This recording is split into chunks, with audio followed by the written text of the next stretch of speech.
The emergency session of the Galactic Council had been called within hours of receiving the message. Ambassador Zethkar of the Velkari Empire stood at the central podium, his forearms trembling as he held the datapad containing humanity's final communication.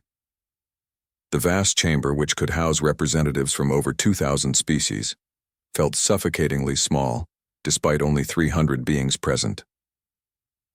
Esteemed council members, Zethkar began, his translator struggling.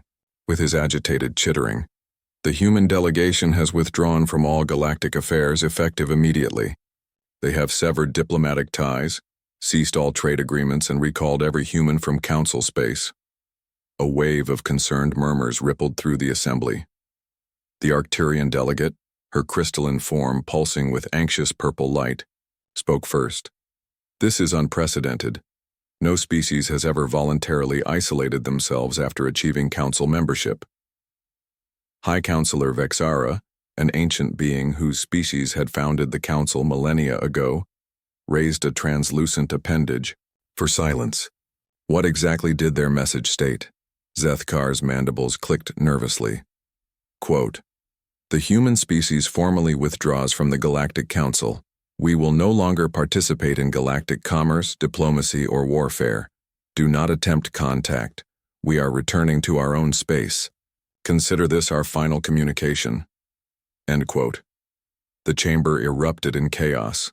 Species that had never agreed on anything suddenly found themselves united in panic. The humans, who had joined the council only 50 standard years ago, had become integral to galactic civilization in ways no one had fully appreciated until now.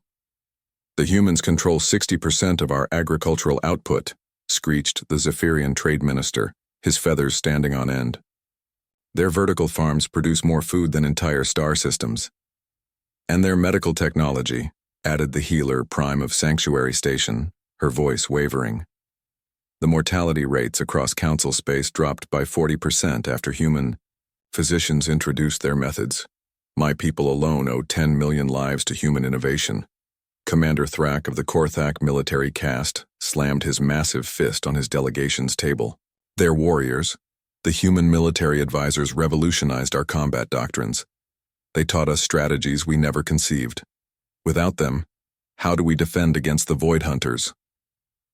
As the panic intensified, Counselor Millith of the Ethereal Collective attempted to restore order with her telepathic abilities. Her mental voice touched every mind present. "Peace, fellow beings. We must understand why they departed so suddenly." The historical records were quickly accessed. Just days before humanity's withdrawal, the Council had passed Resolution 7749, effectively limiting humanity's expansion rights and imposing strict quotas on their colony ships. The resolution had been championed by the older species, who felt threatened by humanity's rapid growth and influence. "We thought we were protecting the galaxy's balance," whispered Ambassador Quindal of the First Colonies Alliance.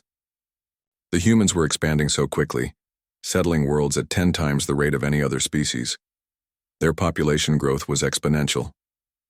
And their cultural influence," added the Sovereign of Nexus Prime, his mechanical voice tinged with what sounded like regret.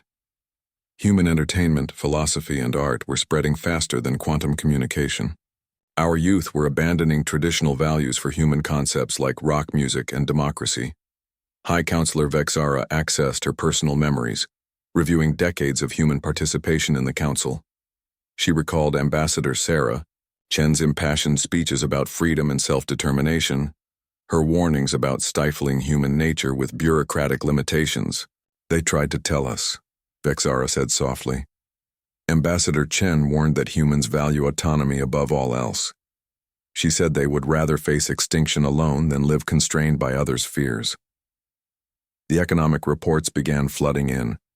Within hours, stock markets across the galaxy crashed as investors realized the scope of human economic integration. Manufacturing systems dependent on human engineering ground to a halt. Research projects utilizing human methodology stalled indefinitely. Dr. Klex Thera of the Science Directorate delivered perhaps the most sobering report. Human scientists were involved in 93% of our breakthrough discoveries in the past 3 decades. Their pattern recognition abilities and creative problem-solving approaches were irreplaceable. "What about their entertainment industry?" asked a young delegate from the Spiral Arm territories. "My species' youth are already exhibiting withdrawal symptoms from the cessation of human media broadcasts." The military implications became clear as reports arrived from the frontier regions. 3 separate pirate fleets had already launched, attacks on previously secure trade routes emboldened by the absence of human rapid response units. The Void Hunters, ancient enemies of all organic life, had increased their incursions by 300%. "The humans didn't just participate in our civilization," realized Commander Thrak grimly. "They were holding it together." "Ambassador," Zethkar pulled up star charts showing human territory. "Look at this, their space has gone completely dark. No communication signals, no trade beacons, nothing. It's as if they've simply vanished." As the emergency session stretched into its 15th hour, the truth became undeniable. The Galactic Council had made a catastrophic error. In their fear of human dominance, they had driven away the one species that had elevated every aspect of galactic civilization. High Counselor Vexara stood slowly, her ancient form betraying her exhaustion. "I call for an immediate repeal of Resolution 7749 and a formal apology to humanity. Will they even receive it?" asked Ambassador Quindal. "Unknown," Vexara replied. "But we must try. The galaxy needs humans far more than humans need the galaxy. We forgot the most important lesson their species taught us. Never underestimate the power of beings who would rather walk away than be controlled." As the Council voted unanimously to reverse their previous decision, emergency messages were prepared for transmission to human space.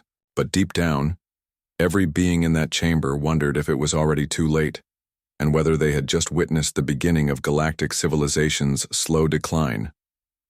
In the vast darkness of space, humanity's ships continued their journey home, carrying with them technologies, knowledge, and capabilities that the galaxy was only now beginning to understand it couldn't live without.